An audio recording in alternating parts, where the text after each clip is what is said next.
A paz do Senhor, meus amados irmãos. Nós estamos mais uma vez aqui convosco nesse nosso projeto que é Andando com Deus. Desta feita, mais uma vez, ratificando aos santos que nos acompanham, os amados irmãos que nos acompanham. Nós estamos no estado de Pernambuco, né?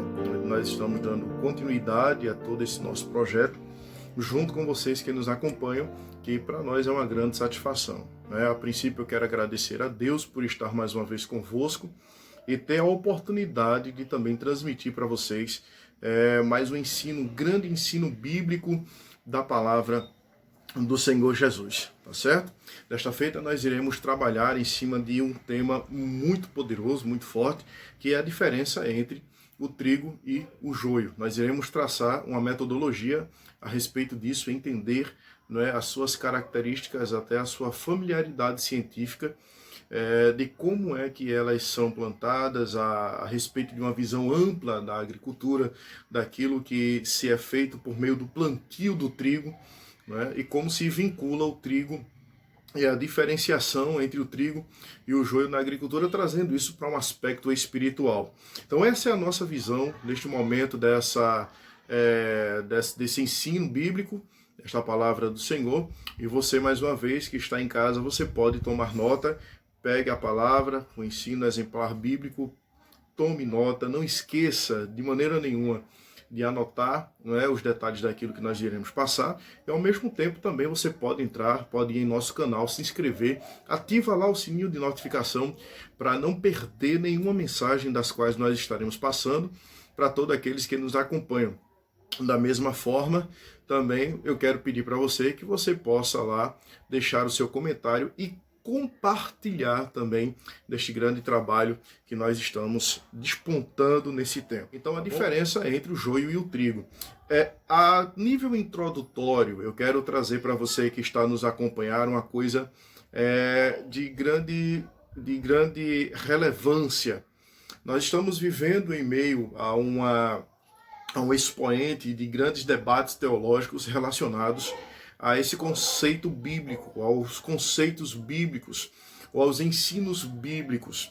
Mas nós sabemos que nada, de fato, ele pode deixar de ter grande valia, e só pode deixar de ter, de fato, grande valia, se ele estiver fora dos conceitos ou dos planos bíblicos, daquilo que a palavra do Senhor tem nos exortado, tem nos orientado.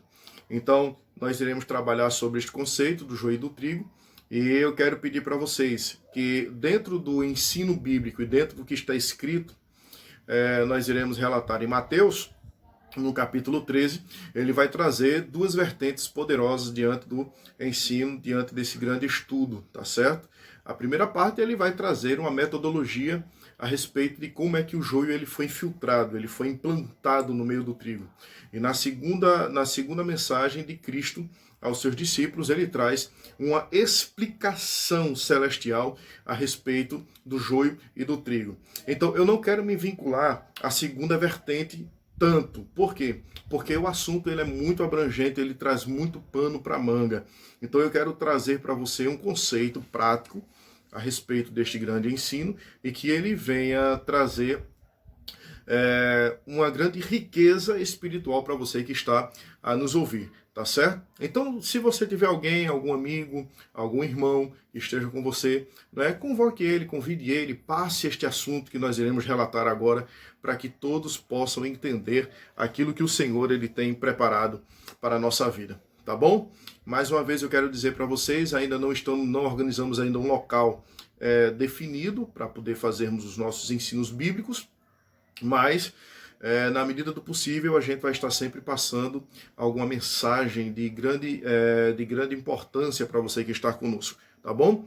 Então pegue o seu exemplar bíblico comigo agora, abra-o no Evangelho de Jesus segundo escreve Mateus capítulo 13 e vamos ler do verso 24 ao verso 30. Vamos tratar e vamos ler alguns outros versículos para tentar corroborar, para que você possa entender a diferenciação entre o trigo e o joio, tá bom?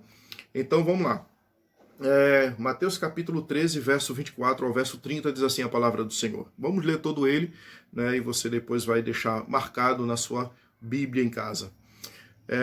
Tem a epigrafia do texto, a parábola do trigo e do joio, e o verso 24 ele começa dizendo o seguinte: propôs-lhe outra parábola dizendo: o reino dos céus é semelhante ao homem que semeia boa semente no seu campo. Mas, dormindo os homens, veio o seu inimigo e semeou o joio no meio do trigo e retirou-se. E quando a erva cresceu e frutificou, apareceu também o joio. E os servos do pai da família, do pai de família, indo ter com ele, disseram-lhe: Senhor, não semeaste tu no teu campo boa semente? Por que tem então joio? Ele lhe disse: um inimigo é quem fez isso. E os servos lhe disseram: queres, pois, que vamos arrancá-lo? Porém ele lhes disse: não, para ao colher o joio, não arranqueis também o trigo com ele. Deixai crescer ambos juntos até a ceifa, e por ocasião da ceifa, direi aos ceifeiros: colhei primeiro o joio e atai-o em molhos para o queimar, mas o trigo ajuntai-o no meu celeiro. Amém? Deus possa vos ajudar e abençoar diante desta passagem bíblica. Uma coisa que vale ressaltar aqui dentro desse texto, que é de suma importância dentro de todo o texto que nós lemos, é que de fato vai existir sempre isso no meio da igreja, tá? A primeira coisa que eu quero que você entenda é que o joio, ele vai estar com o trigo até o dia em que o Senhor enviar os ceifeiros, que aqui é uma representatividade dos anjos, que eles vão fazer a separação do trigo e do joio. E quando falamos de separação do trigo e do joio, já para a gente antecipar algo muito importante, ele está querendo dizer que a maturação do trigo, ele identificará quem é o joio. Veja isso aqui, de suma importância isso aqui para você, guarde isso. A maturação, ou a maturidade do trigo, ele identificará quem é o joio. Então, a diferenciação se dará por isso, tá certo? Então, enquanto nós vamos ver as características do trigo, também, ao mesmo tempo, existirão as características do joio, tá? Então, da forma que vai existir a maturação do trigo, também existirá a diferenciação do joio em relação ao trigo. Aí é onde ele vai dizer para nós como nós devemos fazer a separação disso. E quando eu digo nós aqui, isso é só uma força de expressão, mas está sendo alusivo no capítulo 13, no verso 30 do evangelho que Mateus ele escreve, tá certo? Que os ceifeiros que tem a representatividade dos anjos farão esta grande separação. Então, tem muita coisa importante para a gente entender. Então, vamos lá, meus amados irmãos. Uma das coisas que eu quero que você entenda é que a pessoa que é trigo, que é identificado como trigo, ela não pode viver isolado. É uma pessoa que ela vai, de fato, se destacar. E esse destaque que eu estou dando, que eu estou propondo de forma maciça nas minhas palavras, eu estou querendo dizer que, de fato, não é uma apresentação própria. Tá? É aquilo que será designado por meio da vocação de Deus na vida daqueles que são trigo. Então, quem é trigo, quem foi separado, de fato, para essa boa função, ele não estará isolado, mas ele terá a sua representatividade no meio social, tá? E nesse meio social eu quero contextualizar com o mundo. Então, quem é trigo, ele de fato irá se destacar, mas não é um destaque egocêntrico. Esse destaque é um destaque pleno por meios espirituais, concentrado por meio do chamado e da vocação de Deus na vida daquele que é trigo. Amém? Então vamos lá. A primeira coisa que nós falamos para vocês foi sobre as vertentes. E aqui agora nós vamos dar detalhes, riquezas de detalhes sobre o conceito do trigo e o conceito do joio, tá bom? Então, nas igrejas existem muitos problemas, é óbvio, por causa disso, não é? Em quem nós vamos estar apoiando a riqueza de detalhes de quem é joio e de quem é trigo. Então, veja a singularidade das palavras de Cristo quando ele fala sobre esta grande parábola. Quando alguém diz assim, por que não arrancamos o joio no meio do trigo? E aí ele vai dizer, não se pode arrancar o joio no meio do trigo. Por quê? Porque se eu arrancar o joio, eu também vou arrancar o trigo. E eu posso arrancar o trigo antes do tempo. Isso aí pode trazer mortandade. Isso traz um conceito, um prospecto também espiritual. Por isso que tem que chegar à maturidade. Uma outra coisa, também de suma importância, é que de fato o joio ele está no meio do trigo, ele está no meio da igreja, e isso traz uma visão de que aqueles que têm o trigo que estão vinculados ao joio, ou o joio ao trigo, ele trará também maturidade para aquele que é trigo. Então, veja que o apóstolo Paulo, quando ele escreve, ele diz que existia um espinho na carne. Né? Então, quem é trigo, ele tem que, de fato, saber que quem é trigo, ele vai sofrer as suas represálias por ser trigo. Né? Mas é interessante, antes de nós pontuarmos duas coisas aqui sobre o trigo, quem é o trigo e quem é o joio, diante de uma coisa de suma importância, que inclusive está em um dos nossos vídeos, que eu vou deixar aqui no card da descrição do nosso canal, para que você possa também acompanhá-lo, tá certo? Então você vai ver que no card eu vou deixar para que você possa acompanhar e entender um pouco a respeito disso, quando falamos sobre o conceito de que os homens dormiam. E aí você vai entender um pouco a respeito disso. Então vamos lá. Veja que quando os homens dormiram, foi aí onde veio o inimigo e plantou esta semente no meio de todo o seu cultivo de trigo.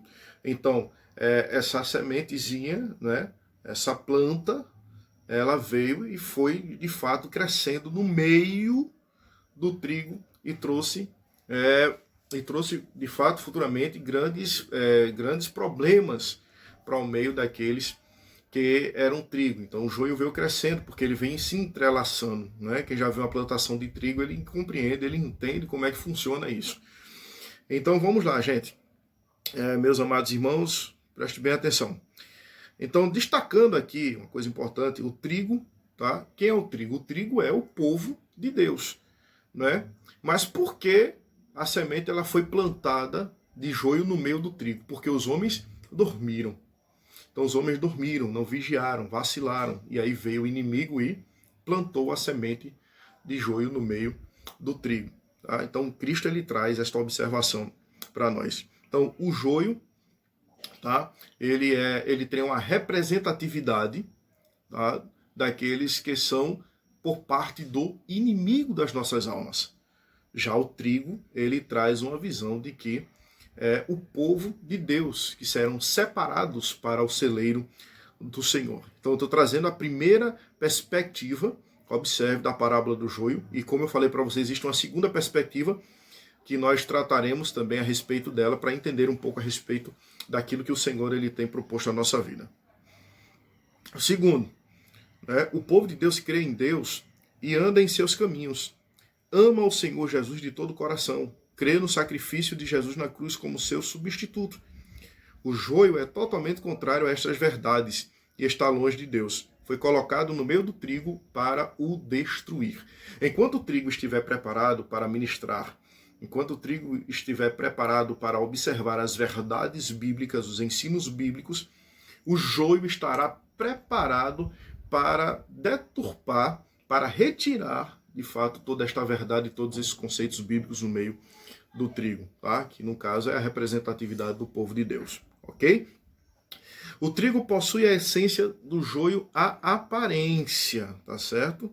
Então, os dois têm uma essência inicial que se aparentam, quase que se igualam, se apresentam, né, muito próximo um do outro.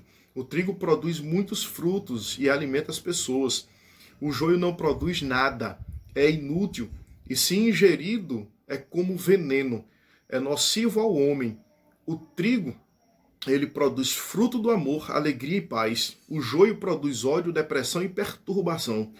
O trigo produz fruto de longanimidade, benignidade e bondade. O joio produz impaciência, malignidade e perversidade. O trigo produz fruto de fidelidade, mansidão e domínio próprio. O joio produz infidelidade, rixa e desgraça na vida alheia. Então veja como é que são as características do trigo, tá? Uma terceira colocação que eu quero dar para vocês a respeito disso. O trigo será colocado no celeiro de Deus, mas o joio será queimado no fogo, atado em molho, não é? E queimado em fogo. É uma representatividade do inferno.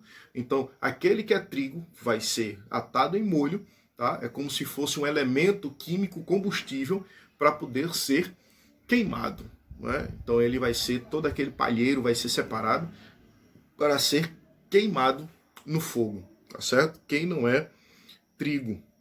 porque o joio não tem, de fato, nenhum tipo de vínculo como o trigo ele tem. E a representatividade dele, como já falamos, né? A representatividade do trigo, de fato, ele é vinculado, né? Ele tem uma representatividade do próprio arqui-inimigo de Deus ou do inimigo das nossas almas. Então vamos lá. A respeito da separação, quem é que vai fazer a separação e como se fazer essa separação? Quem separa é Deus, tá? Porque o joio e o trigo são muito parecidos.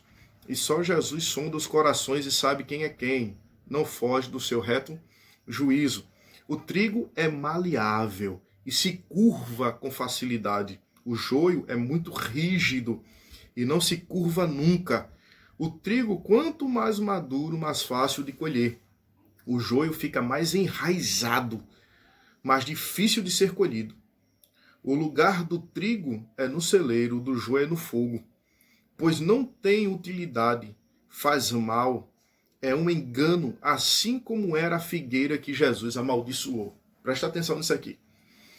Observe que o que eu estou trazendo para vocês é muito sério. Isso é muito sério, tá?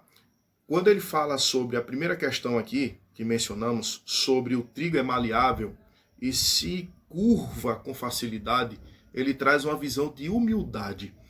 É aquela pessoa que é humilde, se curva, sabe que errou, né? Quando erra, se encurva, dizendo que de fato precisa de perdão. Já o joio não. O joio é diferente. Ele é muito rígido e se enraiza muito forte com as coisas do pecado, com as coisas do erro. Então ele é muito difícil de se encurvar. Isso é uma característica agrícola, tá? Na agricultura. Então veja que de fato ele é muito difícil de se curvar. E trazendo isso para uma característica espiritual, ele está querendo dizer para nós que de fato, que de fato esse joio, ele nunca se encurva, é aquele que sempre arruma desculpa, arruma o problema, faz o fuim, prepara toda a armadilha, faz todo tipo de problema, gera todo tipo de problema no meio do trigo e quer se sair de bonzinho. Então ele está dizendo para a gente aqui que o joio, ele veio para fazer tudo isso aqui. E foi colocado por quem? Pelo inimigo. Então veja o problema, irmãos, disso aqui. É por isso que quem sonda os corações é Deus, conforme Salmo 139, né? Então Deus é que sabe, Deus conhece o coração de cada um, mas não cabe a nenhum de nós fazer separação. Por quê? Porque se Deus ele conhece o coração de cada um, então ele sabe de fato quem é joio e quem é trigo. As características observadas de quem é joio e quem é trigo não são estereótipas. Tá? Ninguém está aqui para trazer uma observação do envelope, da capa. Não, isso não interessa. O que importa para Deus, de fato, é o que está dentro da embalagem, né? É o conteúdo. Porque você vai olhar para a aparência de alguém, talvez possa querer até julgar a aparência de alguém, né? Eu não vou com a cara de fulano, de Beltrano, então pela característica você muitas vezes vai querer fazer um auto-julgamento. E não é aqui e não é sobre isso que nós queremos tratar. Nós queremos falar a respeito daquilo que Deus ele faz, que Deus esquadria, que Deus ele sonda. E o sondar de Deus, ele é justamente esse, é por completo, de dentro para fora, né? Então ele vai olhar tudo, o seu conteúdo, não é? Ele vai olhar quem você é, as suas características, porque às vezes alguém pode falhar em fazer um julgamento sobre isso. Por isso que no capítulo 13, verso 30 do Evangelho de Mateus, a palavra vai dizer que Deus ele vai fazer o quê? Separação, né? E ele vai mandar os ceifeiros para fazer esta separação, tá bom? Então o joio fica mais enraizado, é mais difícil de ser colhido. Já o trigo não, na sua maturidade, quando ele atinge o seu ápice de maturidade, então fica mais fácil de colher o trigo. Já o joio não, é mais complicado. Então o lugar do trigo é no celeiro, já o do joio não, é para ser queimado. Então quem é joio, ele vai ser queimado, tá certo? Então muitas vezes o joio é plantado em nossas vidas, né, e em nossas igrejas, quando descuidamos. O joio, antes de se infiltrar nas igrejas, primeiro se infiltra na vida das pessoas. Então, essa questão de que o inimigo ele veio e plantou o joio no meio do trigo, ele não começa já lá, ele já não é plantado lá. Isso já é uma semente que está germinando no coração daqueles que vão estar no meio daqueles que são trigo. Tá? Então, não é um contexto de que vai começar lá, será somente lá. Não, isso já vem antecipadamente, é como o pecado. Então o pecado ele é dessa forma, ele vai gradativo, é tentado, se a pessoa ceder à tentação, então aí ele já se vincula ao contexto do pecado, porque de fato ele cometeu o ato. Né? Então esse trigo aqui e o joio estão fazendo essa diferenciação. Quero confirmar isso que eu estou falando para vocês dentro de um contexto bíblico. Né? Lá em 1 Samuel, eu queria pedir para você deixar anotado, tá bom? 1 de Samuel, nós vamos ler no capítulo 16, bem conhecido nosso, e o verso de número 7. 1 Samuel capítulo 16 e o verso 7, que ele diz assim: Porém o Senhor disse a Samuel: Não atentes para a sua aparência, nem para a altura da sua estatura, porque eu tenho rejeitado. Porque o Senhor não vê como vê o homem, pois o homem vê o que está diante dos olhos, porém o Senhor, ele olha para o coração. Isso é quando Deus ele manda Samuel ungir Davi, né, como rei na casa de Jessé, o belemita, ok? Ainda dentro desta observação, eu quero que você volte um pouco lá no Novo Testamento, junto comigo. Você vai ler lá em 1 Timóteo, capítulo 2, 1 Timóteo, capítulo 2, versículo 9 e o versículo 10, também deixa anotado, que ele diz assim: que do mesmo modo as mulheres se ataviem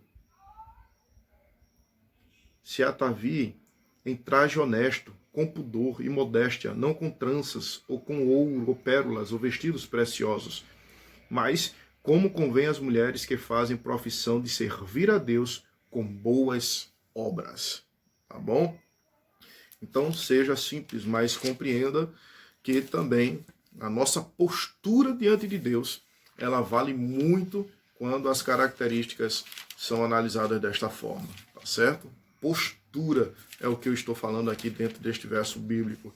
Ainda em 1 Pedro, capítulo 3, 1 Pedro, capítulo 3, verso 3 e 4, ele diz assim: o enfeite delas não seja o exterior, no frisado dos cabelos, no uso de joias de ouro, na compostura de vestes, mas o homem encoberto no coração, no incorruptível traje de um espírito manso e quieto, que é precioso diante de Deus. Amém? Então veja que quando eu falei inicialmente a respeito de sondar, o que eu estou trazendo para vocês aqui é que o Senhor ele se preocupa com o exterior, com o conceito do pudor, tá? Mas também aqui ele fala a respeito daquele que é incorruptível, né? Aquele que se veste, mas não é somente com a questão ou com o conceito externo, mas interno, com a alma, com a sua característica, com a sua vida. Ele expõe isso por meio de quem ele é, por ser trigo, tá bom? Para a gente encerrar ainda aqui um contexto, que este agora acredito que seja de suma importância, quando nós iremos tratar, eu já ministrei isso em algumas igrejas, tá? Lá em Mateus, no Evangelho de Mateus, capítulo 7, eu quero que você também veja aí, capítulo 7 do Evangelho de Mateus, e o verso 1 que ele diz assim: não julgueis, para que não sejais julgados. Tá? Esse texto bíblico, esse verso 1, ele traz muito pano para manga quando tratamos a respeito daquele que não tem o hábito também, tá, de se precaver diante dos fatos. E o que é que eu quero dizer com isso? É que tem muita gente que quer viver no pecado e quer utilizar esse verso 1, capítulo 7 do Evangelho de Mateus para tentar se bloquear diante dos seus erros. Né? Não me julgue, não me julgue, não me julgue. Mas a gente sabe que, por mais que alguém não queira, existirá sim um julgamento na terra, mas não é um julgamento para condenar ninguém. Né? A palavra do Senhor diz em Provérbios que se nós ouvirmos conselho, então sábio nós nos tornaremos. E é isso que, infelizmente, está trazendo uma consequência destrutiva para a vida de muitos, que é o quê? Justamente as pessoas não querem ouvir conselhos, querem andar a seu bel prazer, achando que está tudo normal e está tudo muito bem. Mas, biblicamente, estão sendo condenados por meio das suas ações. Tá certo? Então, a aplicabilidade das escrituras deve ser dada por meio disso, e a gente deve tomar cuidado. Tá? Então, vale ressaltar que a aparência pode, sim, pelas escrituras, serem julgadas, tá certo? Então tome cuidado. Às vezes tem muita gente dizendo, mas eu vou me vestir assim, porque assim é assim que eu gosto, é assim que eu sou e tal. Ninguém está falando de vestes aqui, entendo o que eu quero dizer. Nós estamos falando de pudor, de respeito, de honra e de caráter. É isso que tem que se existir no meio da sociedade. Hoje a sociedade está deturpada. Então o conceito de você ter caráter, ter pudor, isso já está distante da vida de muitas pessoas. Então nós devemos ter cuidado com isso. Tá? Entrando agora no conceito material, no conceito agrícola do termo, né, quando falamos sobre trigo e joio, eu quero que você preste bem atenção nisso aqui que eu quero traçar, essa metodologia que eu quero traçar para vocês, este grande ensino, tá, a respeito do trigo e do joio. Você vai ver que vai ficar bem fácil de você compreender isso aqui melhor. Vamos lá. Então, trigo e joio. O que são trigo e joio dentro de um contexto agrícola? Tá? Eles são chamados de gramíneas. O que são gramíneas? Gramíneas, elas vêm de uma família de plantas monocotiledôneas, tá? Floríferas, que geralmente de pequeno porte e de cachos e partículas simples ou compostas por espiguetas. Em geral, são plantas que produzem os grãos mais abundantes. E os exemplos disso, nós vemos o quê? Nós vemos o arroz, a maçambala, o trigo, a cevada, a aveia, a alfafa, o milho, o próprio joio, não é? O próprio joio, sim, o joio ele dá fruto, dá, mas os frutos do joio são condenáveis e nós falamos sobre as suas características agora há pouco, tá? Então, esses grupos de planta que são de uma família chamada gramíneas, tá? Então, eles são responsáveis justamente em produzir, né, esse tipo de fruto. E os seus frutos, eles vão dizer de fato quem são, né, vão externar de fato quem são. Entretanto, duas plantas desta mesma família se destacam por sua interessante semelhança, que é o que nós estamos estudando, que é o trigo e o são muito, extremamente semelhantes o trigo do joio inicialmente. Não tem como diferenciar muito. Até quem tem experiência com o plantio do trigo e quando se tem o joio no meio do trigo, ele tem dificuldade. Quem tem experiência tem dificuldade em muitas vezes distinguir quem é trigo e quem é joio. Então não cabe a nós querer determinar quem é trigo ou quem é joio, porque às vezes a nossa determinação e a nossa visão ela pode ser destrutiva e não é isso que nós queremos fazer. Nós queremos trazer sim um ensino bíblico de proporção que venha gerar frutos espirituais, frutos do Espírito sobre a vida daqueles que nos escutam, tá certo? Então não tem como nós distinguirmos, não é, quem é joio e quem é trigo. Por quê? Porque quem vai fazer separação de joio e de trigo, quem é? É Deus. Né? Então, se eu estou falando para você dentro de uma visão materialista aqui a respeito da agricultura, numa visão da agricultura, né? Da ciência, do plantio, da agricultura, veja que eles têm dificuldade em fazer separação, em saber quem é trigo e quem é joio. Então, isso só se dará no momento em que houver a maturação. Quando chegar o seu ponto de maturação, aí é onde vai poder se distinguir uma da outra. Eu não posso arrancar o joio, porque às vezes eu posso arrancar o joio, né, achando que é joio, mas pode ser o trigo. Então, né, nós temos que tomar cuidado com isso. Tá bom? Então, uma coisa interessante aqui, né, são quase indistinguíveis para pessoas leigas e até para quem são profissionais também no ramo da agricultura e ciência alimentar. Tá certo? A princípio, ambas possuem a mesma coloração. Verde de relva, a haste ou caule fino e oco, e as folhas finas, pontiagudas e longas. E até mesmo o cheiro de ambas característicos e intrinsecamente semelhante, porém é no momento do amadurecimento e da frutificação que ambas passam a assumir as formas completamente distintas uma da outra. Ó, isso aqui é interessante, presta atenção nisso aqui. Eu estou dizendo para você que elas se parecem tanto. Veja o que eu falei para vocês aqui dentro do conceito da agricultura, dentro da ciência. Eu falei para vocês que até o cheiro se parece muito com o outro. Então cuidado, meu irmão. Tem muita gente por aí dizendo que é trigo, né? Parece com trigo, dizendo que é crente, parece com crente, mas não é crente. Tem muita gente por aí dizendo que é salvo, que tem característica de salvo, mas não são salvos. Cuidado, né? Tem muita gente disfarçado, tem muito joio disfarçado de trigo. E como eu falei para vocês, A palavra do Senhor é taxativa. Deus, ele disse que enviará os ceifeiros e no dia ele vai, de fato, fazer a separação do trigo do joio. E é aí onde as coisas elas vão se despontar. E devemos tomar cuidado com isso, tá? Paulo, ele nos ensina dizendo que nós haveremos de comparecer ante o tribunal de Cristo, né? E aí onde a gente tem que tomar cuidado com o que a gente está fazendo. Existem muitas pessoas que, infelizmente, estão passando por esse momento, tentando criar características de quem é joio, sem saber de fato quem é joio, né? Óbvio que nós iremos observar que, por meio da palavra, algumas características são pertinentes para aquelas pessoas que se acham trigo, mas de fato não são. As características elas serão diferenciadas por meio disso. Mas não cabe a mim o ato de arrancar o joio do meio do trigo. Quem vai fazer isso é Deus. Isso não quer dizer que eu tenha que ficar parado, estagnado, sem tomar alguma posição diante de algumas ações no meio do povo de Deus, tá bom? Então, o que é que ocorre depois do amadurecimento? Isso é muito importante, eu quero que você preste bem atenção nisso aqui. Depois do amadurecimento do trigo, tá? O primeiro, 9 características de amadurecimento do trigo, eu quero que você preste atenção. Primeiro, ele muda de cor, deixando verde relva e passando a apresentar um tom amarelado, tá? Amarelado. 2, o trigo cresce apontando para o céu, como se fosse uma bandeira erguida, podendo atingir até 1,5 metro de altura. Que coisa linda, né, irmão? 3, a raiz do trigo cresce para baixo, com pouca profundidade, e isso facilita a colheita do trigo na maturação, né? Então, ele é fácil de ser colhido.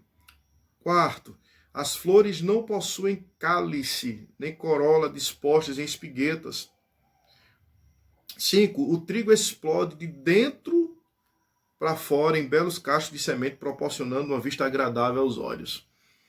Observe que quando eu falei sobre sondar, porque Jesus ele falava a respeito do trigo e do joio e a explicação disso.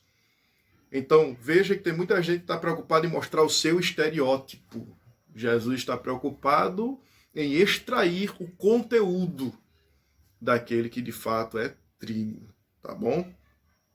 Os campos de trigo são um verdadeiro espetáculo visual. A semente é tenra e farinhenta, ideal para a produção da farinha ou fubá, né? E também o pão. É uma das maiores fontes de alimento, 8. É uma das maiores fontes de alimento, a gente sabe disso. E 9, sua planta combate a erosão dos solos. Olha para isso, irmão, que coisa interessante, não é? Então veja que o trigo ele tem essas 9 características principais e que traz este prospecto de fato de quem é trigo e a sua real característica, né? E agora o amadurecimento do joio, né? Falamos do amadurecimento do trigo, agora vamos falar do joio, né? Primeiro, permanecem com a cor verde e com riscas ou estrias mais claras. Isso na maturação. 2, o joio cresce desfigurado e aleatoriamente, perdendo completamente sua forma inicial, né? Então, o joio ele não tem uma característica firme, né? É aquele que é mutável, ele muda muito, não é aquele que você não tem como chegar para ele e dizer é desse jeito. Não tem como fazer isso. Então, infelizmente, o joio ele tem essas características, tá? 3, a raiz do joio é alastra em todas as direções e acaba se embrulhando entre as raízes alheias, tornando a sua colheita difícil. Veja o que é que ele está trazendo para nós. Eu estou trazendo um conceito agrícola, científico, alimentício, né, de uma planta que ela é considerada daninha, e nós vamos falar um pouco sobre isso aqui, e que ela está entrelaçada, ela se entrelaça, né, em outras raízes alheias. É aquela que dá palpite em tudo, fala de todo mundo, chega para todo mundo, quer destruir todo mundo, não vai com a cara da pessoa, então vamos acabar com a vida dele, com a vida dela. São características de joio, né? São características de joio, tá? No quarto, suas flores possuem cálice, suas espigas ficam dispostas e secam. Aí é onde facilita, quando separa-se, atar em molho e queimar, tá? A facilidade para se queimar o joio. Quinto, o joio cria bolotas enrugadas que acabam por secar bem antes mesmo de amadurecer. Né? Antes de amadurecer, então ele já cria um aspecto feioso, né? Uma coisa feia. Então o joio ele é assim, aquele que tem essas características é dessa forma, né? Ele é diferente do trigo. O trigo é maleável, é fácil de trato. O joio não, é carrancudo, é duro de servir, complicado de tratar com joio, né? Sexto, nada lindo de ver, porque ele não tem um padrão, não é? Ele não tem algo que é padrão, não, ele é muito diferente, o joio aqui é uma coisa, ali é outra, então ele é muito diferente, diferente do trigo. O trigo não, o trigo é padrão, ele segue uma proporção, ele tem uma visão centrada. O joio não, o joio ele não tem isso, tá? Sétimo, né? Semente é dura e seca. Oitavo, imprópria para consumo, sendo que na sua maioria das vezes, quando ingeridas, podem provocar reações alérgicas e podem até mesmo ser venenosas. Então veja a característica do joio, né? Veja quem é o joio, como é o joio. Então veja que problema o joio ele pode causar no meio do trigo se não tiver cuidado. Se o trigo não vigiar, se a igreja não vigiar, o joio ele pode vir e destroçar e acabar com tudo. Então devemos tomar cuidado com isso. Nono e último, sua planta acaba destruindo as outras devido ao efeito do crescimento desproporcional de suas raízes. Então o joio, na medida que ele cresce, ele vai se enraizando, se entrelaçando, por isso que não pode se arrancar. Veja a diferença disso aqui, preste bem atenção. O joio, como ele se enraiza e se entrelaça em outras raízes de outras plantas, né? Que nesse caso aqui estamos falando do trigo e do joio, então ele se entrelaça nas raízes do trigo. E não tem como eu tirar o joio sem arrancar o quê? O trigo. Por isso que é diferente, tem que esperar a maturação, porque na maturação o trigo ele é fácil de se retirar. Já o joio não. O joio é complicado. Então veja como ele é, né? Então ele traz desfiguração no meio da igreja. O joio é aquele que causa dissensão no meio da igreja.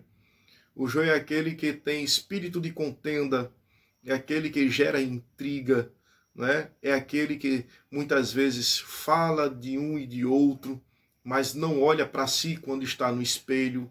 Não é? E quando eu digo olhar para si quando está no espelho, é olhar para os seus defeitos.